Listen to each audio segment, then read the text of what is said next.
Hello my dear Earth friends. This is Anyo speaking.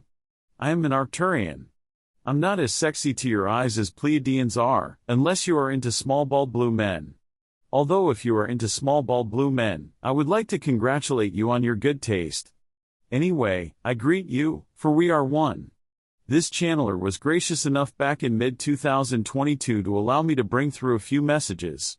Time sure loops back in on itself, doesn't it? Because today I am happy that I can once again talk with you. I would like to share that us galactics are much more varied than the people of Earth seem to think we are. I get the sense that many of you think that we're basically all more or less a stereotypical enlightened Earth master, whose primary motivation is spiritual growth. And sure, some of us can be reasonably compared to that. But even just in the Pleiadian race, there's a vast amount of difference in how different people are and how different their levels of consciousness is. For example, you have someone like Emeralda, who is caring and loving and who wants to help, but whose level of consciousness isn't that different from that of a wise Earth woman, as you might have noticed from her messages during the last 2 weeks. It's not that she's spiritually incompetent, it's simply that spirituality is not her focus. Instead, she is focused on her family, on serving in the military, and recently on recovering from her traumatic experience. And there's nothing wrong at all with her choosing not to focus on spirituality. If all of us galactics were doing nothing except meditating and hanging out in gardens making wise observations about the universe, we would long ago have been conquered by the reptilians. I think Emeralda comes across as personal and relatable to some people because her level of consciousness really isn't hugely different from yours. There are also Pleiadians who primarily care about traveling and exploring the universe, and they're incredibly well-traveled and friendly and kind and have some amazing stories to tell, but some of them too also aren't focused on spirituality. There are Pleiadians who focus on and become incredibly good at one craft. Then there are Pleiadians who just have a whole lot of fun, who enjoy talking to a whole lot of people and who are very pleasant and fun to hang out with. Some Pleiadians decide, hey, I've been born into sort of a paradise, let's enjoy it. And there's nothing wrong with that. Others, like Emeralda, more or less decide, I've been born into sort of a paradise, let me make sure this paradise is maintained and kept safe in practical and physical terms. Again, nothing at all wrong with that. In fact, I'm grateful that she's defending us and you from invaders, so that I don't have to fight reptilians myself. It unfortunately turns out that some individuals will choose to keep being destructive even if you approach them with love and understanding, hence we do need a military. So, just like not all Earth humans are focused on spirituality, so too are not all galactics focused on spirituality. Then there are people like Tunia and Hakann and the average Pleiadian special ops soldier, who spend some time on spiritual growth but don't make it the primary focus in their life. They are more or less average in terms of their level of spirituality, in the context of Pleiadian society. They need to often simplify what they want to say to make it understandable for Earth humans. Also notice that people with an average spiritual level in Pleiadian context can have quite different personalities. From the point of view of his peers, Hakann is a workaholic and perhaps sometimes a bit over-serious, but he's also really good at being a commander. And he genuinely loves dancing and is good at that. Meanwhile, Tunia is friendly and loving and cares deeply about what happens on Earth, and she really likes sex. She also wants to help Earth humans get into satisfying romantic relationships, and hence she has discussed relationships and gender dynamics in quite a few of her messages. As you see, you really can't summarize the personalities of either Hakann or Tunia as them just being a stereotypical spiritual master. Then there are Pleiadians who literally haven't moved a muscle in over 100 years, because they're meditating and they're so advanced they don't need to ingest anything or urinate for their body to function. Yet they remain fully aware. You wouldn't believe how observant and psychically powerful some of them are. Some of them are focused on beaming love to Earth, and they're like super cannons of love. Then there are Pleiadians who have focused on spirituality for many hundreds of years, yet who keep moving around. Even a typical Earth human who isn't particularly sensitive might start crying in their presence due to the love and peace they radiate. Usually, from the point of view of these spiritually advanced Pleiadians who are more focused on meditation than on practical matters, life is incredibly simple. Just align with your soul and then act, and that's it. Why worry, just be. If you want to do something, do it. If you feel love or joy, express it, share it so that it multiplies. If something painful arises, simply observe it. Don't like something in your society? Connect with like-minded people and change it, or contribute what you think is missing. Someone is hurting someone else? The hurter must have been hurt earlier. Let's send love to both.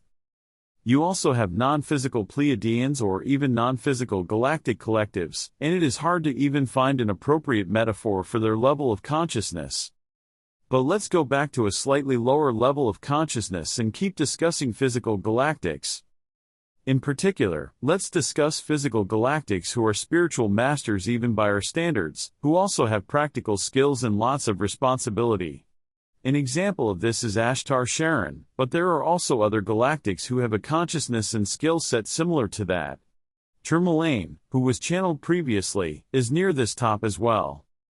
And for someone like Ashtar, talking to you would be the equivalent of you trying to explain a concept to a nearly blind caveman. Good luck with that.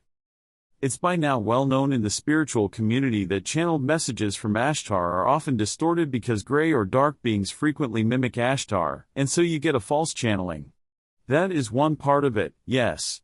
But there are also cases where people channel the real Ashtar, but the message still gets distorted because for him, talking to an Earth human is the equivalent of you talking to a nearly blind caveman.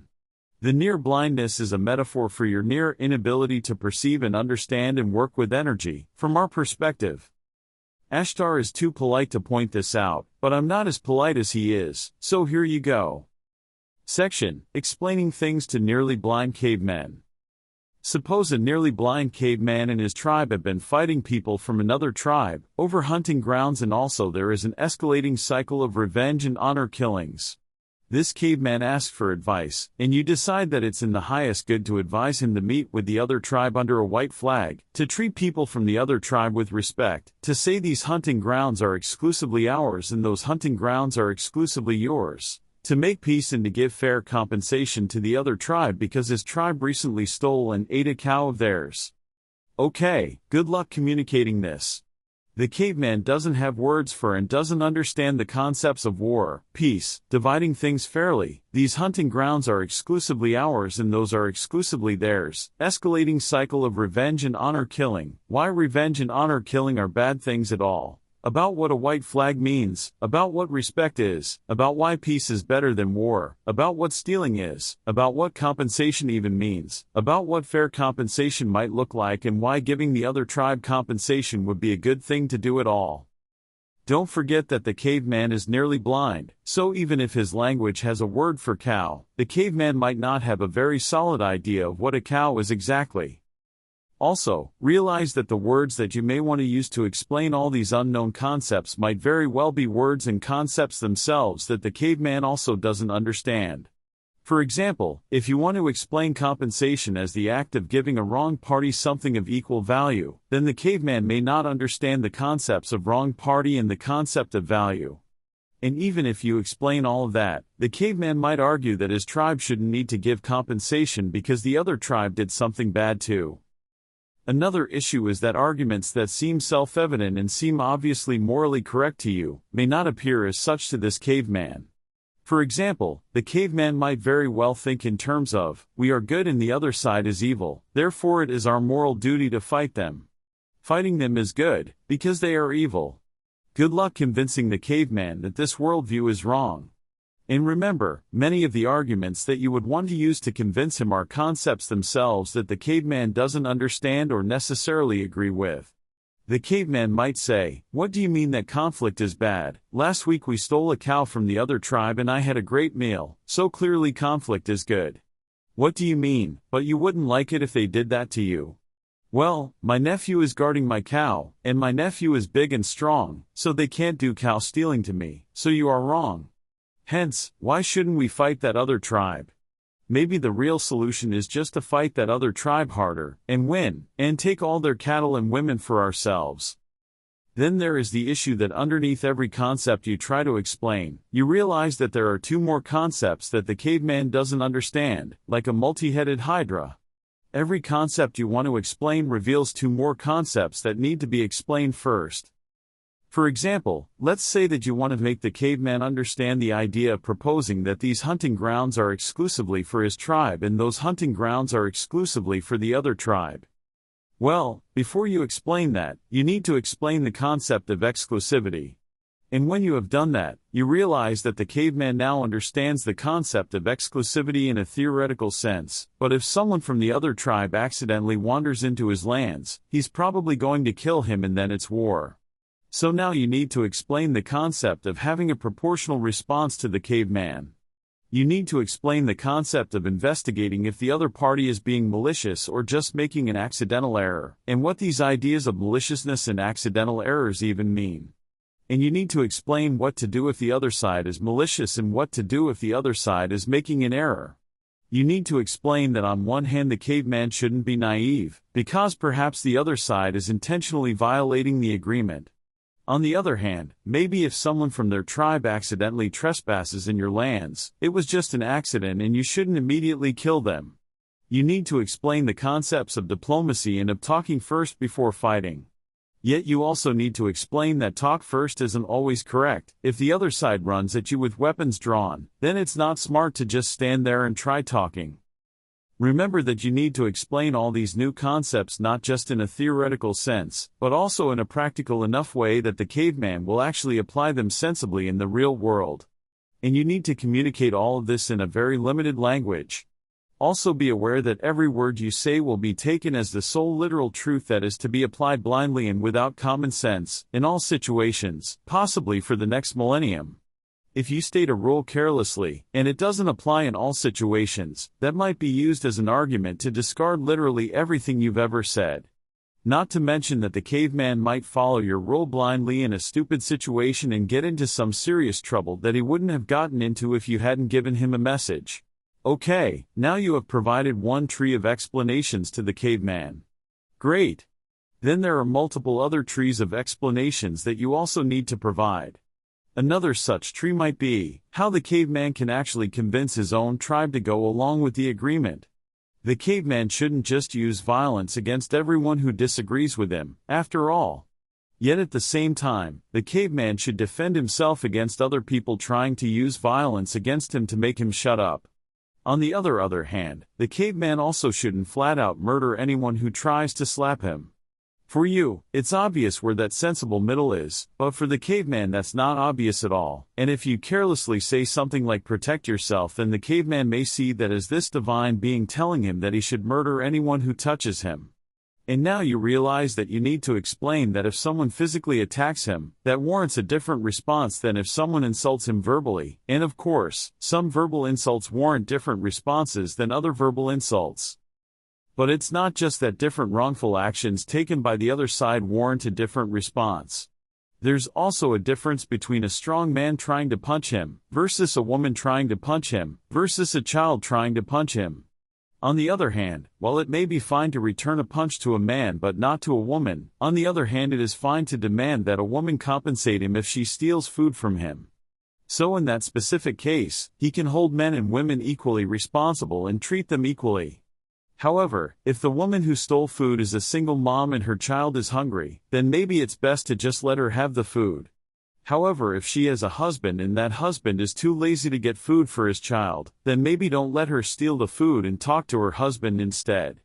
You can see how this tree just keeps branching forever, and if you forget to explain a branch and make an overly general statement, then the caveman may feel that a higher being told him to take an action that you would consider to be immoral. Let's say you have explained to this caveman not to use force against people who disagree with him. Now how do you explain that on the other hand, if his tribe makes this agreement with the other tribe, then his own tribe should use non-excessive physical means to make sure that everyone in his tribe follows the agreement, even those who disagree. Because after all, if you just tell the caveman to not use violence unless he is attacked, then he'll make the agreement with the other tribe, and then someone from his own tribe will break the agreement, and then the peace falls apart. Yes, to you it's obvious where the sensible middle is, but that's not obvious at all to the caveman. If you just tell the caveman to make sure that his tribe follows the agreement, be careful that you're not creating a tyrant. So you think you've finally explained everything properly, and the caveman goes off to try and create the peace that you suggested. You sit back and observe. The caveman successfully convinces his own tribe to go along, great, and he only punched 2 people in the face to accomplish that. That's better than you expected. You then see the caveman walk up to the other tribe and propose that his tribe gets exclusive hunting rights to all the good land, and the other tribe gets exclusive hunting rights to all the barren lands, where practically no animals live. Because why wouldn't he propose that? You didn't explicitly tell him not to do this, after all, and of course he wants the good land. Why wouldn't he want the good land? So the other tribe is insulted by this unreasonable offer, and they kill the caveman for the insult, and now it's war. And half the cavemen from the tribe you were trying to help now say that you are a great deceiver, you are a devil, because you have brought war upon them and you have caused your caveman prophet to be killed. And you sort of did, because you explained 499 concepts properly, but you overlooked the 500th concept and now your prophet is dead and there's war. In fact, because you forgot to explain the 500th concept, you might have done more harm than good. Maybe the tribe you were trying to help now fractures into one half that wants to follow your teachings, and into another half that says that you are a devil and that everything you've ever said must have been a lie. And then maybe the 2 halves of the former tribe start fighting each other in a religious war. Sure, you had the best intentions, but because you tried to help, now brother is killing brother, and a father is killing his son. Okay, but let's say you made the Herculean effort of mapping out every single tree of missing concepts and ideas, and you've explained literally everything properly to the caveman, without overlooking anything, and you explained it in a way that's practical enough that he can apply it properly. Okay, great. However, the caveman is still nearly blind and limited in his thinking, so the version of your message that actually gets into his brain will probably be some distorted, half-understood version of what you were saying. That is probably the best you can hope for, but is it good enough? And then the caveman has to dumb down your message into caveman words, because his language is very limited. And then he has to communicate via that limited language to his caveman friends, and more things will get lost or jumbled up in translation. Also, those caveman friends are probably more interested in profit and comfort and feeling good than they are interested in the pure truth and nothing but the truth. Also, those caveman friends might already have a bunch of ideas in their head already, some wholly flawed, against which they will judge this new information. And so part of your message might get discarded, or get changed so that it fits with their existing ideas, some of which are quite flawed. Do you think that much of your message will get through to those caveman friends? Or do you think that your message will get hopelessly distorted? What might very well happen is that the only part of your message that survives and that becomes accepted by the caveman tribe is the idea of hunting grounds are exclusively ours. The other idea, that some hunting grounds should actually be exclusively for the other tribe, will conveniently get lost in translation, because that part of your message isn't pleasing to the ego. And then these cavemen will feel divinely justified in waging war, because this seemingly divine being has just told them that hunting grounds are exclusively ours. And so you've tried to bring peace, but actually the cavemen are fighting more fiercely than ever before, because they've discarded every part of your message except the part that their ego could run wild with. And even if everything goes properly and your prophet actually does establish peace, well, that prophet's ego might spin out of control in the following years and he might start a cult, saying that only he has the one true teaching. If he does start a cult, the people will follow him because this prophet has clearly demonstrated a link to a higher kind of being. Your prophet could simply lie and falsely claim that you made a statement that just happens to reinforce his power and the power of his organization. The prophet-turned-cult leader might think to himself that he's justified because he's establishing social order, and after all his organization is good and so it's good to deceive the people into thinking his organization must be followed. Or the prophet might falsely claim that you instructed him to wage holy war, and then there goes the tribe. Even if this prophet remains humble, his words might be twisted by future generations into something ego-reinforcing. And yes, it has happened on Earth that high consciousness beings brought messages of peace, but those got twisted into messages of destruction. And these twisted ideas became dogma, and then sometimes became religion. Although it has also happened that gray or dark beings pretended to be high consciousness light beings, but their messages were always secretly meant to be destructive. Of course, certain parts about religion are great, and many religious people are kind and wonderful. Certain ideas also did get communicated correctly. For example, the golden rule of Jesus or Yeshua, do to others what you would have them do to you, indeed is a fantastic rule of thumb. Still, many other messages got twisted. If you feel sort of horrified and exasperated at this whole process, well, welcome to the perspective of high consciousness beings who are trying to communicate with you, either through channelings or when they're considering intervening or landing or beaming you up.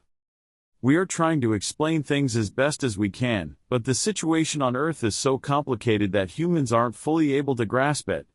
And if we're not really careful, we can very easily do more harm than good if we interact with Earth humans. Yes, if we're not careful and if we intervene or land in a way that's just a little bit careless, we can easily do more harm than good, just like you could easily do more harm than good if you tried to help a tribe of cavemen. Do you think that it would be a good idea for you to pick up a caveman in your car, drive him to your home, chat for a while face to face and then drive him back to his caveman tribe? Well, that's the suggestion that people are basically making when they ask us to beam them up. Section, back to the galactic perspective. This whole situation is also why you have so many channelings that either contradict each other, or that don't quite hit the mark, or that don't quite resonate, or that excessively use metaphors. Or the galactics dumb down the message so much before sending it that it isn't really an accurate description of reality anymore.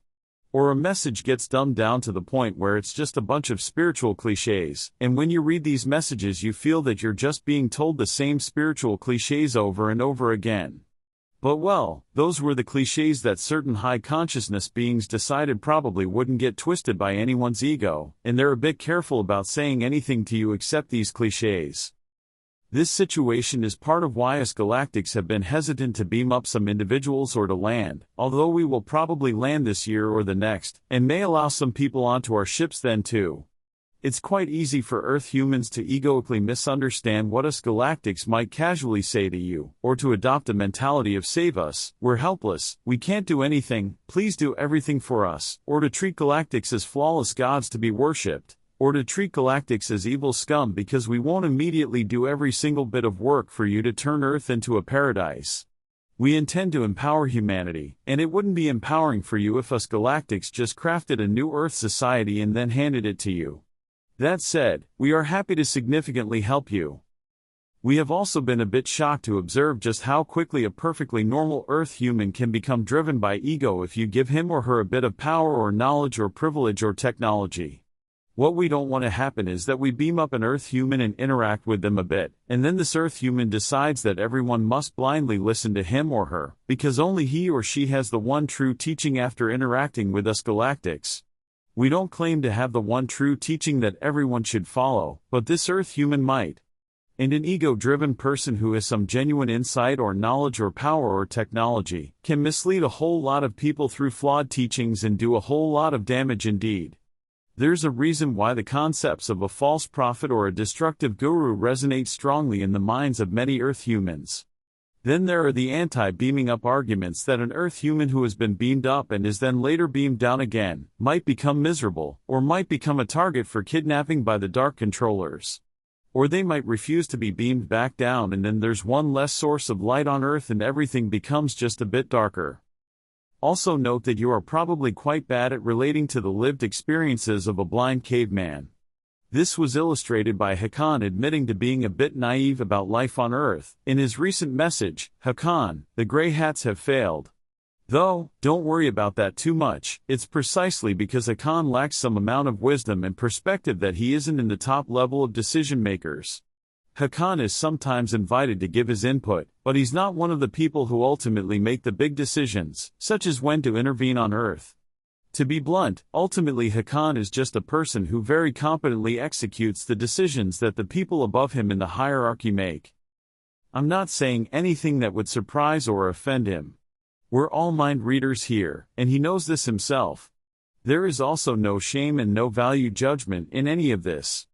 He's making a valuable contribution and that's great, doesn't matter that he's not at the top of the hierarchy. And in time Hakann may well reach a higher level of understanding, although even if he doesn't that's okay too. It's all just life and experiences anyway.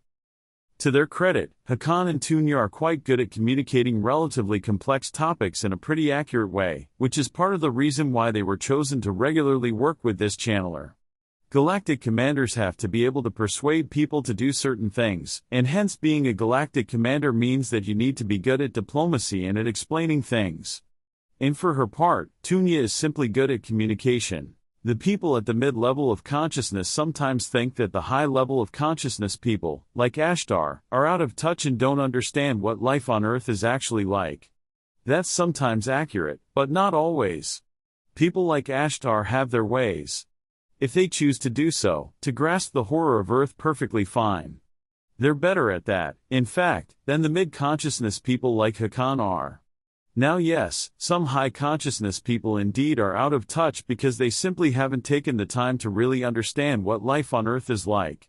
However, the high-consciousness people who choose to really take the time to understand life on Earth can understand it very well indeed. As Tunia mentioned, this is why a court recently sentenced galactic decision-makers to mandatory awareness. Now, high-consciousness people might not necessarily be great at communicating to Earth humans, because that's just a really hard job to do well. However, high-consciousness people have ways through which they can understand your plight. So it's not primarily them being out of touch. It's more that galactics at a high level of consciousness are considering so many different timelines and dimensions and unborn generations and reverberations of certain actions and dimensional entanglements and energetic effects and vibrations, that the suffering of the people of Earth becomes just one of many, many, many variables that is to be considered.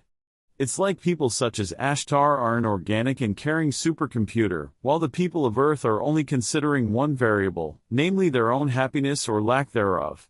And I don't blame you for that at all, but that does make it hard for Ashtar to communicate, similar to how you would struggle to explain to a blind person what the sky looks like.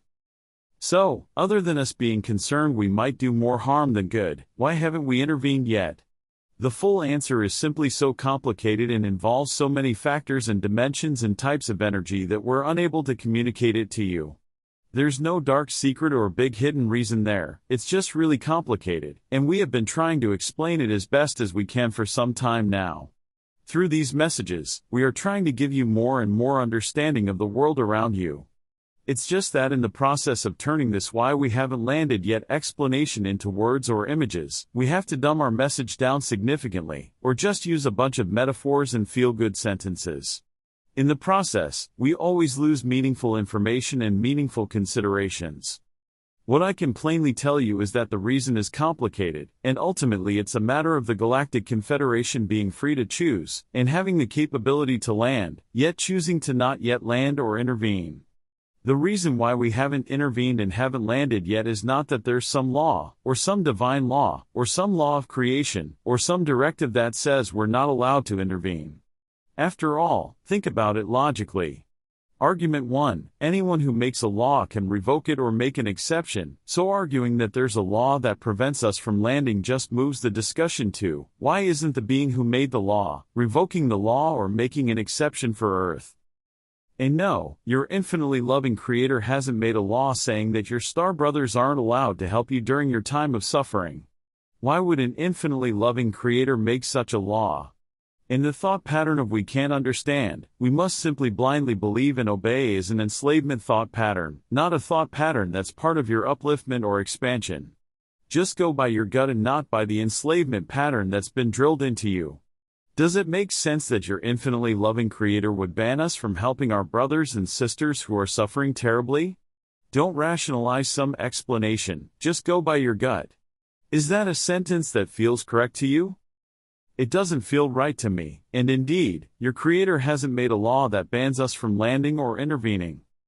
Let's present argument 2 about why there's no law that prevents us from intervening or landing.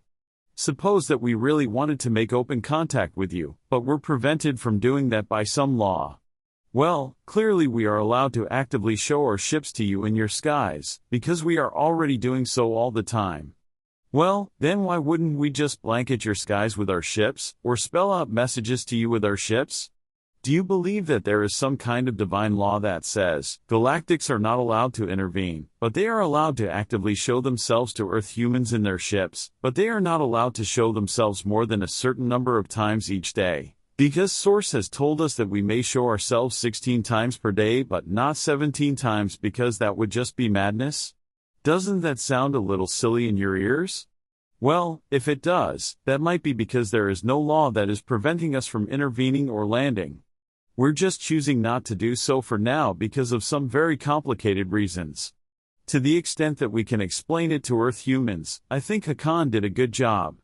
And ultimately, yes, the bottom line is still that we are likely to intervene this year or the next, if nothing big happens such as a solar flash or a huge move towards freedom by Earth humans. I think the lightworker community on Earth is actually doing great and are doing amazing work, given how harsh Earth is. I don't blame you for being born on a world that deeply hurts and disconnects just about everyone who is born there. It's really easy for galactics to reach a high level of consciousness due to our environment and support. Meanwhile, it's really impressive that the lightworker community has held on to the light despite all the darkness on Earth. I deeply respect you. There are also absolutely things that you are better at than we are. You have much more experience in being a light in the darkness. For example, you are better at holding on to your truth even if everyone around you is lying or deluded. You have more experience with standing up to your loved ones if they are sometimes treating you well but also sometimes not. We have no experience with these things, because being in galactic society we never were confronted with the kind of friction that you're confronted with every day. Also, many souls would simply do worse, in the conventional sense of the word, had they been born in your shoes. It's just really easy for us to achieve a higher state of consciousness, but that doesn't mean we do well if we have been born on Earth. I am hoping that you don't feel belittled by this message. If anything, I hope that you find it encouraging that the big decisions on our side are ultimately being made by loving, good-hearted people who are very, very wise and far-seeing indeed, to the point where it's actually hard for them to explain their reasoning with you. Now admittedly, the Earth situation is tough, because it's not just a mathematical equation that has exactly one correct answer. There are multiple reasonable policies that can be formulated with respect to Earth, and which one seems best depends on the values and the principles that the person considers most important.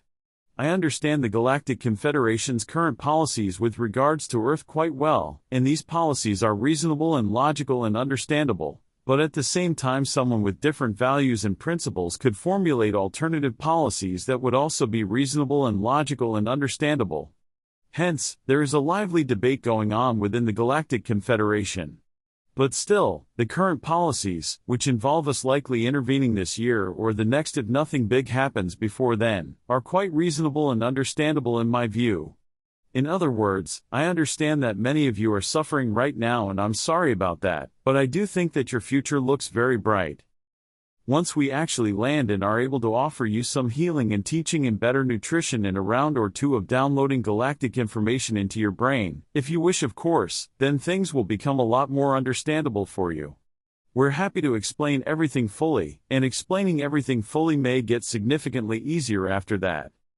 Let's start winding down this message. I'll summarize the core points that were made. I have pointed out that it's hard for higher consciousness beings to communicate effectively to lower consciousness beings, and if they're not careful their words or interventions or meetings might do more harm than good. I have pointed out that one reason why channelings can sometimes be confusing or contradictory or use excessive metaphors is, 1. Some channelers get fooled by gray or dark beings. But also, 2. To make something understandable for Earth humans often requires dumbing something down to the point where it's no longer quite accurate, or indeed the being just uses excessive metaphors in place of an actual explanation.